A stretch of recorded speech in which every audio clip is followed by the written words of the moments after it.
Hello, this is a quick tutorial video on how to change the film in a 35mm camera. Before you start to watch this video, you're going to want to identify if you actually have 35mm film. Most cameras use 35mm film, but there are some other types of film that can be used. So up on screen I have a image of what the standard 35mm film roll looks like. And if you're uncertain, you can just Google what camera you have and make sure that it does have 35mm film. I will start by showing you how to load the film onto an SLR. My particular camera is a Konica Auto Reflex TC, but the process is nearly identical to any SLR.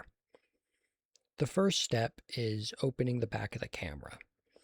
There's going to be a couple different ways to open the back of the camera. You will have to do this depending on your own camera, but mine has a little silver lever on the left side that you pull down to open the rear of the camera.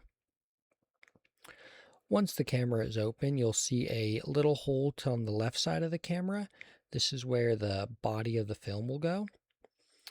And inside of this hole, there is a silver rod sticking down on the camera, and that rod will be inserted into the inside of the roll of film.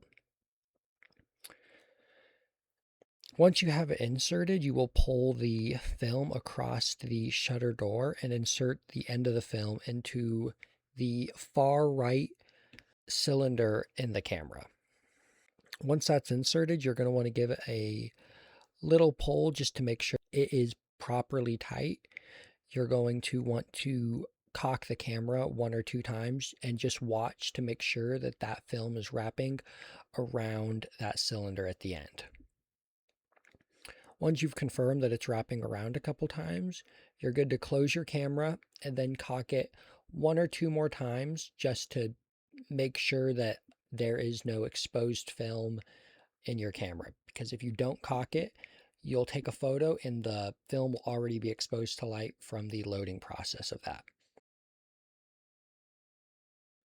The next type of camera I'm going to be showing you how to load is a point and shoot camera. My particular model is a Canon SureShot Owl, but the process for loading any point and shoot is almost identical. Maybe there's some slight differences, but this will still help you. The first step is the same as loading an SLR. You're going to want to find where your camera opens up in the back. And the latch to open the back of this camera is on the left side of the camera. You're going to want to pull it down, and that'll swing open the back hatch.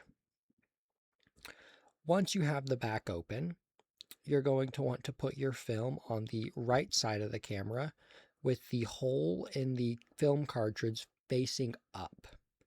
Once you have that in, you're going to pull across the shutter and insert the end of the film into the cylinder on the left side of the camera. Now, point and shoots can be a little bit harder to load than SLRs because you can't manually advance the film. So what you're going to want to do is just apply pressure to the end of the film and slightly push forward that rod on the end until you feel tension. If it's loose, it's probably not going to engage properly. Once you feel that tension, you're good to just close the back. And then that's pretty much all of the manual aspects of loading a point and shoot. It's quite a bit simpler than loading an SLR, but it can be a little bit harder because there is more that can go wrong. The main way to know if you have loaded it properly is by opening the shutter on the front and then watching the shot counter up top and make sure that it goes from S to 1.